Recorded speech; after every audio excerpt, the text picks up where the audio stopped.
আর এদিকে কিন্তু ডিজে নিয়ে পিকনিক করা হচ্ছে। দেখুন গাড়ি দাঁড়িয়ে আছে, রান্না চলছে জোর কদমে। এখানে কিন্তু রীতিমতো মেলা বসে গেছে। দেখুন খাওয়ার জন্য কীরকম করছে দেখুন হরিণটা, এত কাছে, এই যে হাত বাড়ালেই হরিণ। খুব সুন্দর কিন্তু ছবি আসবে এই জায়গাটাতে। তবে এখন তো আবার রিলসের যুগ। জমে উঠেছে শীত এবং জমে উঠেছে পিকনিক। পুরনো বছরকে বিদায় জানিয়ে নতুন বছরে পা দেওয়া। আর বছরের শুরুতেই চলুন ঘুরে আসি মালদার আদিনা পান্ডুয়া। এই মসজিদের গার্ডেনটাকে কিন্তু খুব সুন্দরভাবে সাজানো হয়েছে, যে কারণে অনেকটা কিন্তু পার্কের মতো লাগছে। আর এখানে অনেক ফ্যামিলি দেখছি ঘুরতে এসেছেন তাদের ফ্যামিলি নিয়ে। খুবই সুন্দর কিন্তু লাগছে পাখিটাকে, দেখুন আমাকেই দেখছে। এই যে মূর্তিটা দেখুন, এটা কিন্তু দেখতে অনেকটাই গণেশের মূর্তির মতো লাগছে। দেখুন কি বিশাল এক মসজিদ।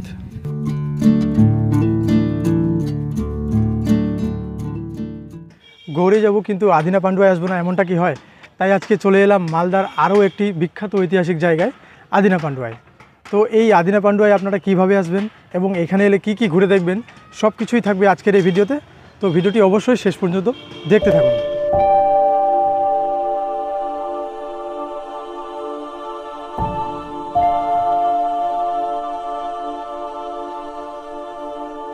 এই 1 লাখী সমাধিসৌধটি আনুমানিক 1425 সালের দিকে নির্মিত হয়েছিল। আর এই সমাধিসৌধটি তৈরি করতে নাকি 1 লক্ষ টাকা খরচ হয়েছিল। সে কারণেই নাকি নাম রাখা হয়েছে এটার 1 লাখী সমাধিসৌধ। আর এখানে মূলত 3টি সমাধি রয়েছে এটার ভেতরে। দেখলাম সেখানে কিন্তু ক্যামেরা এলাও নয়। সেই 3টি সমাধি হলো সুলতান জালালউদ্দিন মুহাম্মদ শাহ, তার স্ত্রী এবং তার পুত্রের। তবে এই নিয়ে রয়েছে অনেক বিতর্ক। জালালউদ্দিন ছিলেন রাজা গণেশের পুত্র এবং পরবর্তীকালে তিনি ইসলাম ধর্ম গ্রহণ করেছিলেন। তিনি ছিলেন বাংলার প্রথম স্থানীয় মুসলিম রাজা এবং পান্ডুয়া থেকে শাসন করা বাংলার শেষ সুলতান। এই 1 লাখী সমাধিসৌধটির দেওয়ালে লক্ষ্য করলেই দেখতে পারবেন এখানে কিন্তু বিভিন্ন ধরনের নকশা রয়েছে। তো আপনাদেরকে দেখাচ্ছি, এই দেখুন নকশাগুলো। আর ইটের সাইজটা একটু দেখুন, এখনকার যে ইট রয়েছে তার তুলনায় কিন্তু অনেক সরু। দেখুন এই যে এখানে নকশা করা হয়েছে, দেখুন কি সুন্দরভাবে।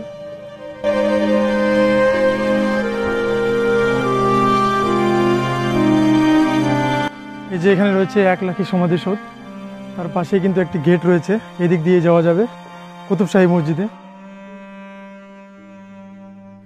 এই মুহূর্তে আমরা আসলাম কুতুবশাহী মসজিদ বা সোনা মসজিদে। আর এখানে একটা জিনিস লক্ষ্য করলাম, চারদিকে কিন্তু লোহা দিয়ে চারদিকে প্রাচীর দিয়ে ঘিরে ফেলা হচ্ছে। আর একটা জিনিস লক্ষ্য করলাম এখানে, এই যে এগুলাকে সম্ভবত পেন্টিং করা হচ্ছে। এই যে দেখা যাচ্ছে নতুনভাবে পেন্টিং করা হচ্ছে এগুলাকে।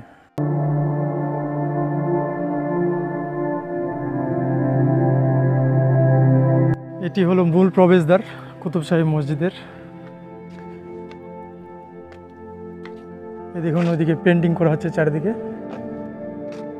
খুব সুন্দর একটি সাজানো গোছানো মসজিদ, 4 কোণে মিনার আছে।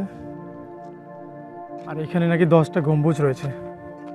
পীর নূর কুতুব উল আলমের সম্মানার্থে তার বংশধর এবং শিষ্য মখদুম শেখ এই মসজিদটি নির্মাণ করেছিলেন। এই কুতুবশাহী মসজিদে এখন এসেছি, আর আমরা রয়েছি এখন পেছন দিকটায়। আর একটা জিনিস আপনাদেরকে বলতে চাই, এখানে কিন্তু এখন ভিডিওগ্রাফি আর অ্যালাউ হবে না, যেটা শুনলাম আর কি, বললো আমাকে। তো এর আগে অ্যালাউ ছিল, এখন নাকি ওখানে বোর্ড লাগানো হবে, তো ক্যামেরা আর অ্যালাউ করা হবে না ভেতরে। বাইরেটা করতে পারবেন কিন্তু ভেতরে করা যাবে না, সেটা বললো আর কি।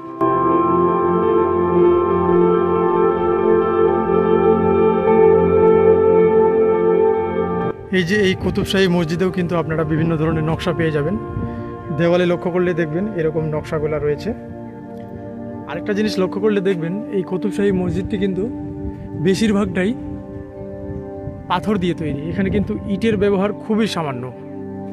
এই দেখুন এইখানে শুধুমাত্র রয়েছে ইটের ব্যবহার, আর বাকি সবটাই কিন্তু পাথর ইউজ করা হয়েছে।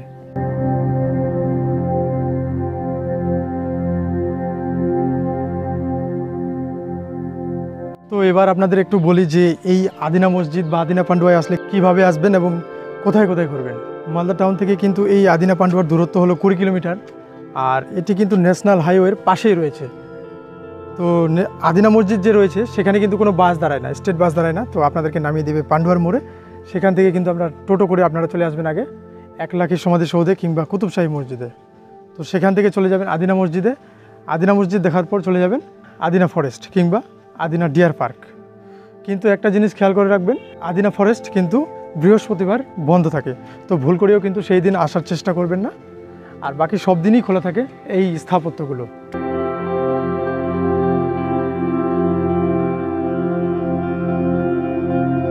তো যাই হোক, এখন আমরা চলে যাব আদিনা মসজিদে। এবার রওনা দিলাম তৎকালীন দক্ষিণ এশিয়ার বৃহত্তম মসজিদ আদিনা মসজিদে। স্টেট বাসগুলো নাকি আদিনা মসজিদের ওখানে দাঁড়ায় না, তাই আমাদেরকে নামিয়ে দিয়েছিল পান্ডুয়ার মোড়ে। সেখান থেকে একলাখী সমাধিসৌধ কাছে হওয়ায় আমরা প্রথমেই চলে আসি একলাখী সমাধিসৌধে। তো কুতুবশাহী মসজিদ থেকে আমরা এই মুহূর্তে এসে পৌঁছালাম আদিনা মসজিদে। আর এখানে কিন্তু একটি নতুন রুলস তৈরি করা হয়েছে। এখানে কিন্তু কোনোভাবে কোনো খাবার অ্যালাউ করা যাবে না। যে কোনো প্যাকেট হোক, চিপসের প্যাকেট হোক, যে কোনো খাবার কিন্তু এখানে অ্যালাউ নয়। সামনে গেটে কিন্তু সব ধরনের এখানে চেক করা হচ্ছে। তো আপনারা কিন্তু খাবার নিয়ে আসবেন না ভেতরে। তো যাই হোক, আমরা এখন ভেতরে ঢুকি। এই দেখুন এক ঝলক এই দিক থেকে আপনাদেরকে দেখাচ্ছি, কি লাগছে দেখুন, অসাধারণ লাগছে। আর গেট দিয়ে গেলে কিন্তু ওই দিক দিয়ে যেতে হবে। এই হলো আদিনা মসজিদের ভিউ। দেখুন কি বিশাল এক মসজিদ। এই যে এখানে একটা নকশা দেখতে পাচ্ছেন, এই যে মূর্তিটা দেখুন, এটা কিন্তু দেখতে অনেকটাই গণেশের মূর্তির মতো লাগছে। আর এই যে এখানে একটা রয়েছে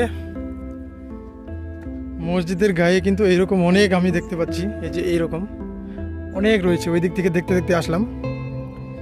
মসজিদের দেওয়ালে কিন্তু এইভাবে রয়েছে। আর মসজিদটার দেওয়ালের নিচের অর্ধেক অংশটা পাথর দিয়ে করা হয়েছে, কালো পাথর দিয়ে এইরকম। আর উপরের অংশটা পোড়াইট ব্যবহার করা হয়েছে। এই আদিনা মসজিদটি নির্মাণ করেছিলেন সিকান্দার শাহ। তিনি ছিলেন ইলিয়াস শাহী রাজবংশের সদস্য। এই মসজিদটি সিরিয়ার উমাইয়া মসজিদের আদলে তৈরি।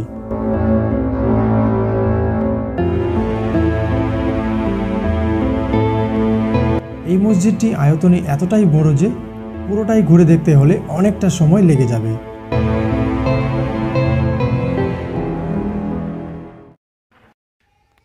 এই যে এটাই হলো প্রবেশদ্বার মসজিদের।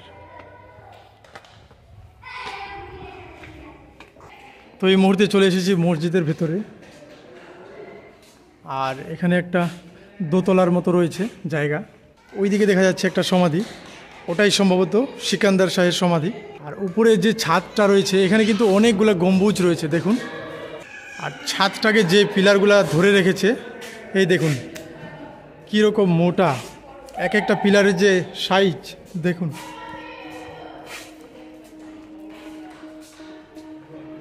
অনেক মোটা কিন্তু এই পিলারগুলা, সব পাথর দিয়ে তৈরি।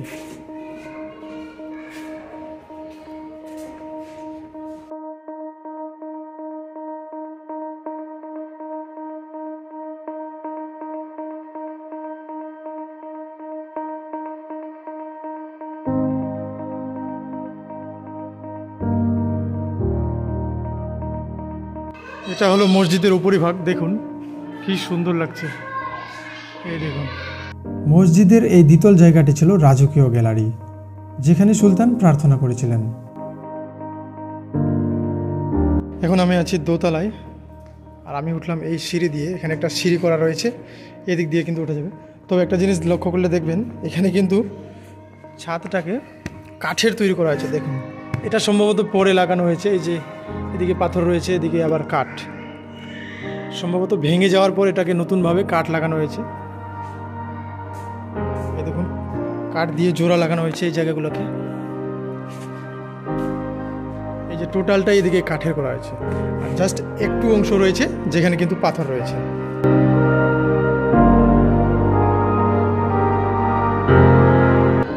এই যে এই জায়গাটা হলো কেন্দ্রীয় নামাজ হল ছিল সেই সময়কার।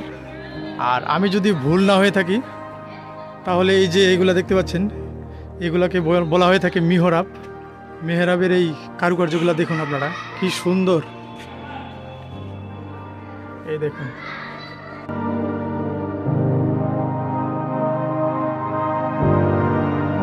এই মসজিদটি উত্তর ও দক্ষিণে 524 ফুট লম্বা এবং 322 ফুট চওড়া। আপনারা দেখলেই বুঝতে পারবেন এর বিশালতা কত।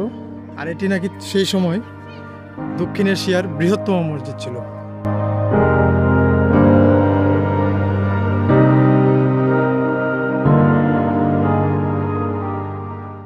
এই মসজিদের একমাত্র কিন্তু ওই অংশতেই শুধু রয়েছে ছাদ, যেখানে আমরা একটু আগে উঠেছিলাম।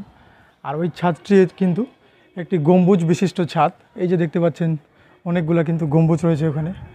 আর এই মসজিদের গার্ডেনটাকে কিন্তু খুব সুন্দরভাবে সাজানো হয়েছে, যে কারণে অনেকটা কিন্তু পার্কের মতো লাগছে।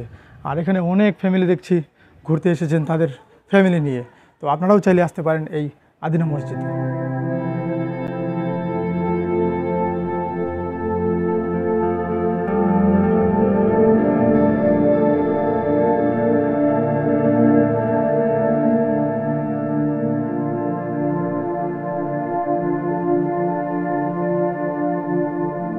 এখানে কিন্তু আরও ফুলের গাছ কিংবা ওই ধরনের গাছ লাগানো হবে এই জায়গাগুলোতে, সেই জন্যই জায়গাটাকে পরিষ্কার করা হয়েছে। এই দেখুন এইরকম কিন্তু অনেক দেখতে পাচ্ছি আমি সারিবদ্ধভাবে। এই দেখুন এই দিক দিয়ে এগুলো কিসের জন্য তৈরি করা হয়েছে সেটা কিন্তু বুঝতে পারছি না, তবে অনেক রয়েছে এইরকম। আর এই দিকেও দেখা যাচ্ছে এগুলাকে সম্ভবত পিলার হিসাবে তৈরি করা হচ্ছিল, তবে এখন কিন্তু অসম্পূর্ণ রয়ে গেছে। এই যে এটা সম্ভবত মিহরাব বলা হয় এগুলাকে। আর এরকম মিহরাব কিন্তু অনেক রয়েছে, পুরো দেওয়াল জুড়ে রয়েছে। দেখুন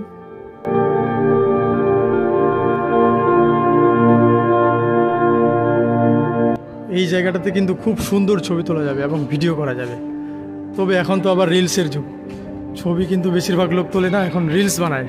আর আরেকটা কথা আপনাদের বলতে চাই যে আমি যেমন গৌড়ের ভিডিওতে দেখিয়েছিলাম যে সেখানে কিন্তু টোটো রিজার্ভ করে ঘুরলে বেটার হয়। তবে এখানে বলবো যে এখানে রিজার্ভ না করলেও চলবে, এখানে বাইরে অনেক টোটো পেয়ে যাবেন আপনারা।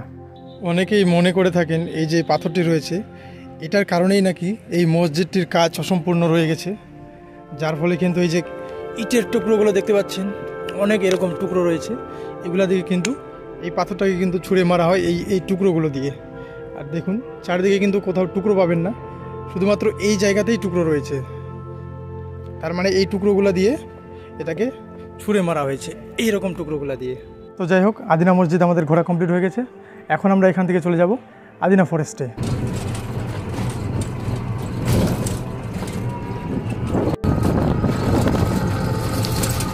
মাত্র 15 টাকা দিয়ে টোটো নিয়ে এবার রওনা দিলাম আদিনা ফরেস্টের দিকে। আদিনা ফরেস্টের কাছাকাছি পৌঁছতে না পৌঁছতেই দেখলাম অনেক মানুষই এসেছেন পিকনিক করতে।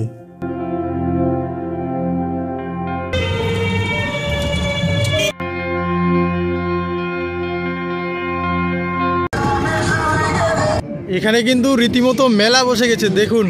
আর এদিকে কিন্তু ডিজে নিয়ে পিকনিক করা হচ্ছে, দেখুন গাড়ি দাঁড়িয়ে আছে, রান্না চলছে জোর কদমে। দেখুন এদিকে পিকনিক করতে বসে গেছে, আর গাড়িগুলা দেখুন দাঁড়িয়ে রয়েছে চারিদিকে।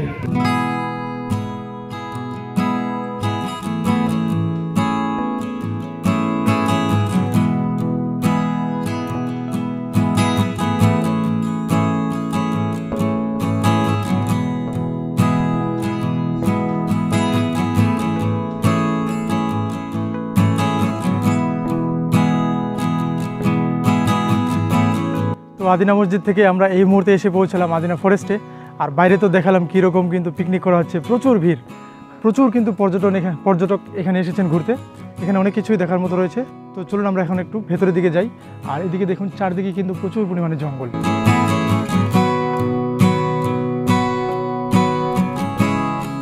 তো এই মুহূর্তে আমরা এসে পৌঁছালাম আদিনা ফরেস্টে। আর এই পোর্শনটাতে রয়েছে পাখিগুলা রয়েছে, অনেক পাখি রয়েছে। আর এই বেড়াটার জন্য ঠিকমতো দেখা যাচ্ছে না, তার থেকে বেটার হতো যদি একটা কাচের বেড়া দেওয়া হতো আর উপরের দিকটা খোলা রাখতো, তাহলে হয়তো বেশি বেটার হতো। এই যে এখানে একটা লাল পাখি রয়েছে কাছেই, এই যে খুব সুন্দর কিন্তু লাগছে পাখিটাকে। আমি কিন্তু এটার নাম জানি না, আপনারা যদি কেউ জেনে থাকেন তাহলে কমেন্ট সেকশনে জানিয়ে দেবেন।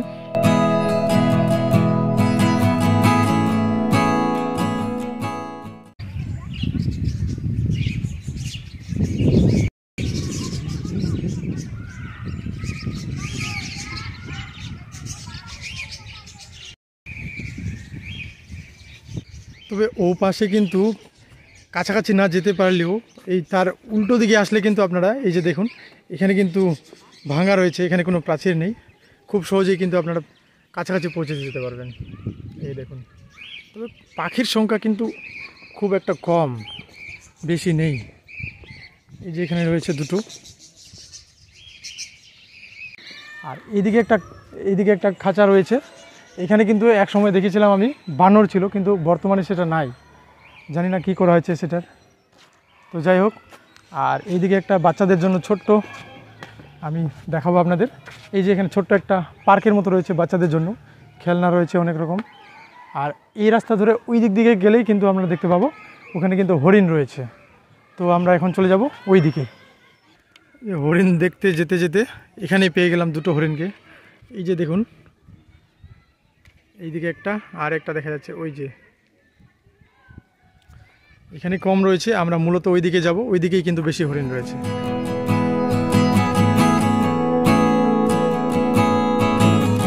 এই আদিনা ডিয়ার পার্কটি প্রত্যেক বৃহস্পতিবার দিন বন্ধ থাকে। দূরে দূরে চলে গেছে হরিণগুলা, ওই যে এদিকে কিছু, এইদিকে কিছু।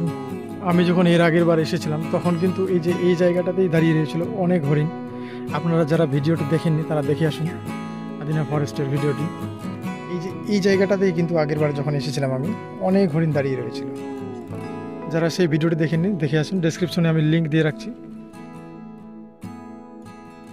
এটার কিন্তু শিং রয়েছে, দেখুন বড় বড় শিং রয়েছে এটার।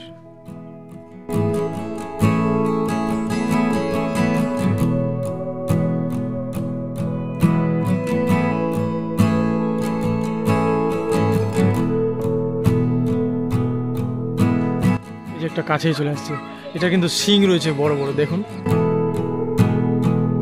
খাওয়ার জন্য কিরকম করছে দেখুন হরিণটা, এত কাছে, এই যে হাত বাড়ালেই হরিণ। শিংগুলা দেখুন কত বড় শিং।